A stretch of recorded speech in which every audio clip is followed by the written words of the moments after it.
Okay, let's understand the basics, the very, very basics of databases in a very quick video before we go and learn about SQL, which is very, very interesting topic. But before we go to SQL, I'll give you a brief overview of what databases are. Remember, databases is a full-fledged subject at undergraduate and graduate level computer science. So I'll not be able to cover everything here, but I'll cover the basics that we need so as to understand SQL better, right? So databases, you might have heard of databases like, you might have heard these names like an Oracle database or a MySQL database, right? Or a Microsoft SQL server, right? These all are popular databases. These all are very popular databases, and all these are often referred to as relational databases. They're often they're often referred to as relational databases. That obviously raises the question: are there something called non-relational databases? Yes, there are something called as non-relational databases that have become more popular more recently. That have become more popular more recently. Traditionally, since the 1970s and 60s, relational databases are the most widely used databases. And we will limit this discussion only to relational databases. But whatever we learn about SQL, right, some of the concepts that we learn are also useful if you are using a non-relational database. For example, there are non-relational databases like MongoDB, right? Which is a very interesting database structure, which doesn't follow some of the concepts of a relational database. I'll not go deep into what a relational database is, what a non-relational database is, what are the differences. I'll not go into it right now because our focus is about learning SQL.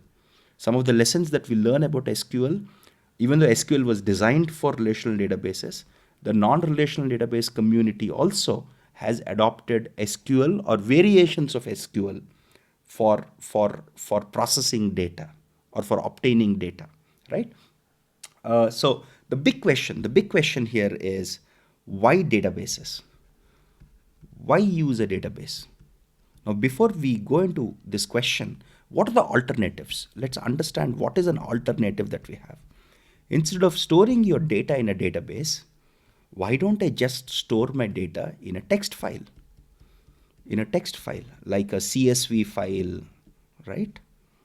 These are called flat text files, or these are called as flat files, because you literally store your data in a flat structure, right? You basically, if this is your file, you save column your variable 1 or column 1, column 2, column 3, column 4, so on and so forth, right? You just store it in a flat fashion because this is like a flat display of data, right? This is that's the alternative that we have. So why don't we store our data in a flat text file like a CSV? Why do we use a database? Why can't we just use a flat file? Now, databases typically databases provide us lots of nice software. So databases, in a nutshell, are mostly software that help us achieve lot of things that simple flat text files can't. For example, a database gives us a lot of very interesting tools. It makes our life simpler, easier, right? A lot of times faster, reliable, and also secure sometimes, right? It makes access to data. Suppose if I have data sitting here, databases make access to the data far simpler and easier through a standard interface called as SQL, which we'll learn later. It will also make it much faster. For example, imagine if I have a text file where I want to determine all the values. For example, I have column 2. Let's say I have column 2, right, in this CSV file. This is my CSV file, right? I want to take all the values. Let me take an example here, right, so that you'll better understand it. Suppose I want to get all the rows. Let's assume all these are the rows. This is row 1, row 2, row 3, row 4, so on and so forth. Suppose I want to obtain all the rows of data. All the rows of data where column 2 is greater than 100. Let's assume I want to do that. How do we do it in a text file? We load this whole text file. We load this whole text file using any programming language, C, C++, Java or Python, right? We load this text file using file handling tools. Then we go through each of these rows to see if the value here is greater than 100 or not. And that's very time consuming. A database uses some very interesting software tricks called as indexing to make this type of retrieval of data way faster, right? Also, to retrieve this data, you need to be a good programmer because you need to first load the data in C, C++, Java or Python. And you need to explain how to actually obtain these rows. You have to write code saying that, okay, first load this data, then go row by row. When you go row by row, check if each of these values is greater than 100 or not. If it is, then return, or else don't return. So you have to have knowledge of lots of programming. You have to be able to explain how to retrieve this data, right? Which many people may not have.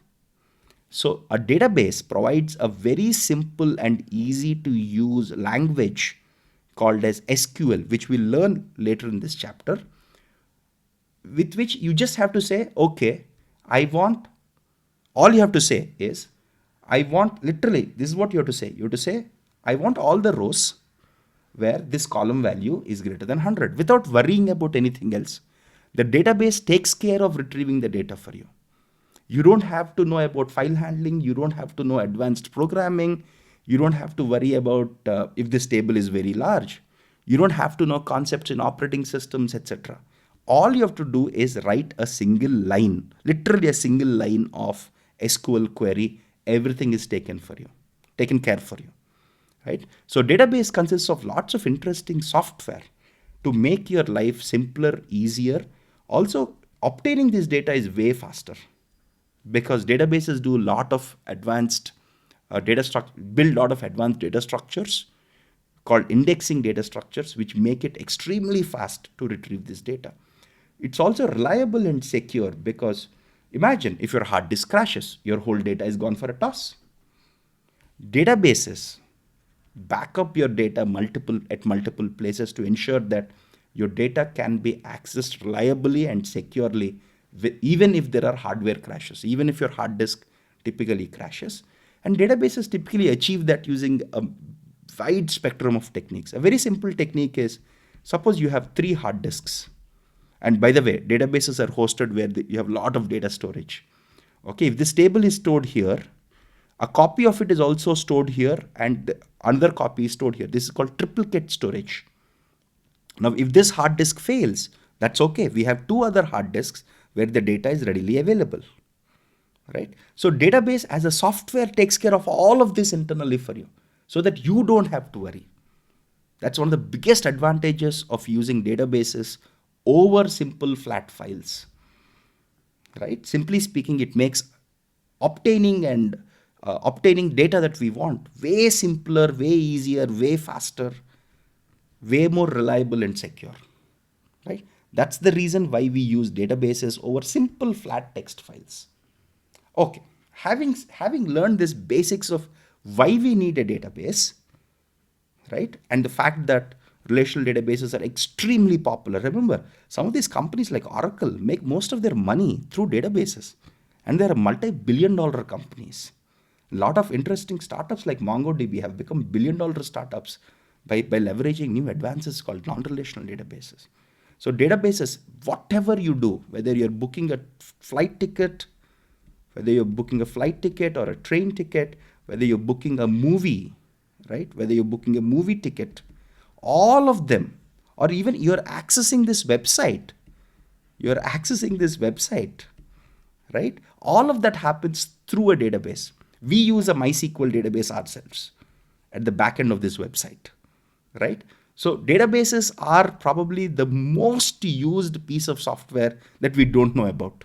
We know about Microsoft operating systems, we know about Android operating systems, but databases are that piece of software which most of us don't know, but which runs our life. Literally speaking, all of your Android phones, your Android iPhones, All of them actually have a database internally to store your contacts information, right? That has to be stored somewhere, right? There is actually a database sitting in each of your Android phones and iPhones. That's how powerful databases are, right? So now let's go into a simple concept called tables. So in a relational database, all of our data is stored across multiple tables. Okay, let's take a simple example to understand why we are storing the data in tables. Tables is very simple. We all understand what a table is, right? Suppose if I have a flat text file, right? Like a comma separated value file, right? We know that, okay, this is actually like a tabular structure. If I'm storing my data in a CSV file or a comma separated value file, what am I doing? I'm storing some data with comma separation. This is value 1, value 2, value 3, value 4, so on and so forth. This you can think of logically as a table, right? Each of them has columns and then you have rows here. So tables are anyway fundamental to all of data storage that we do today, whether it's a flat file or a relational database. But there is a very interesting difference here. Imagine, let's take an example, and we'll use this example multiple times across this chapter. But let's take a very simple example here. Let's assume I have some data about movies. Okay, so let's assume for each movie I have a movie ID, right? I have a movie name, right? Let's assume I have a movie name. I have the year in which this movie was released. I have for each actor, let's assume I have an ID for the actor. I have the actor name, right? And the gender of the actor. Now look at this. When I want to store some data, let's assume movie ID is, let's say 1. Movie name is, let's say, Pirates of the Caribbean. Pirates of the Caribbean. I don't remember the year it was launched. Let's assume the year is some 2008. Let's say actor 1. So the Pirates of the Caribbean movie have multiple actors, right? The actor ID, let's assume, is, let's say, 101. The actor name is, I don't remember the actors also. I remember the character names. Some name, okay, some name. Name 1. Gender is, let's say, male. Now, since there are many actors in this movie, right, I'll have to repeat the same data, Pirates of the Caribbean 2008. Now, suppose there is a second actor, again, name 2. Let's assume this is also a male character. Now, if I have 10 actors, in the movie, I'm literally repeating the data 10 times. If you look at this data that I have will be repeated 10 times. Of course, the actor ID, everything will change. The actor ID will change. Name 3, let's say female, 104. Name 4, some female, so on and so forth. While this part of the information changes for these 10 rows, right? For these 10 rows, the actor details will change. But the movie details, we are simply copying the same thing. Just imagine how much space we are wasting by just duplicating. This is all duplication of data. So instead of storing all of this in one table, what if I store this in multiple tables? That's a very key idea of relational databases, right? And this idea is called normalization. And this normalization is a concept of normalization in databases. And this is a very wide subject which I'll not go into in detail. I mean, I can spend 10 hours just explaining about database normalization, right? I'll not go into it. But the core idea is this. Given this simple example, there is a lot of duplication of data, right? Now, to avoid this duplication, relational databases come up with a very simple scheme. It says, let's create multiple tables. Instead of storing everything in one table, T, let's assume this table is T. Let's break it up into multiple tables. Let's say T1 will contain the movie ID, the movie name, and the year of release. This is T1. right? Let's assume T2, movie 2, table 2 contains actor ID, actor name, and actor gender. Now table 3 will contain movie ID and actor ID. I've broken this up into 3 tables, wherein, now remember, now look at this, right? For each movie here in this table, let's look at this table, right? Let's look at this table, right? These are the columns of the table, right? Now let's look at this table. For each movie, only one row will be present in this table. In this table, only one row will be present. So we are no more going to duplicate this data. And each movie name can be uniquely identified. See, each of these rows, right, can be uniquely identified using this movie ID, right, in this table. Now my second table is my actor ID. It contains only 3 fields: actor ID, actor name, and gender. Now here also, for every actor, there will only be one row, and each actor can be uniquely identified, again using my actor ID, because 2 actors can have the same name. 2 movies can have the same name. Multiple movies can be released in the same year. Of course, there are many people with the same gender. So the unique way to identify each of these rows in the table can be done using movie ID. Similarly, in this table, each row will have a unique actor, and each actor will have a unique actor ID. Right? Now let's come to the third table. Now in the third table, I will store for each movie and for each actor. Suppose if I have movie ID 1. So let's take this example only, right? I'll store 1, 101 here. I'll store 1 and 101. I'll store 1, 102. Because actor 101, 102, 103, 104, all of them acted in movie ID 1, right? Here, neither movie ID 1 nor actor ID 1 will uniquely define a row, but the combination of both of them will define uniquely every row, right? You will not find 1, 101 and again 1, 101. This is of no use. This is not giving us any additional information. But both these rows together can uniquely identify each of the rows here, right?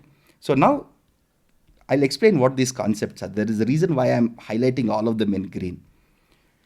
Because movie ID uniquely determines each of the rows here, movie ID is called the primary key. It is called the primary key in databases. Similarly, actor ID is referred to as a primary key. Now, actor ID is called the primary key of table 2. The primary key of table 3 is a combination of both these columns, right? So both these columns together constitute the primary key of this table, right? So we have 3 tables. The first table has movie ID as the primary key because each row can be uniquely identified using the primary key. The second table, the first table is basically the movie table. The second table is the actor table.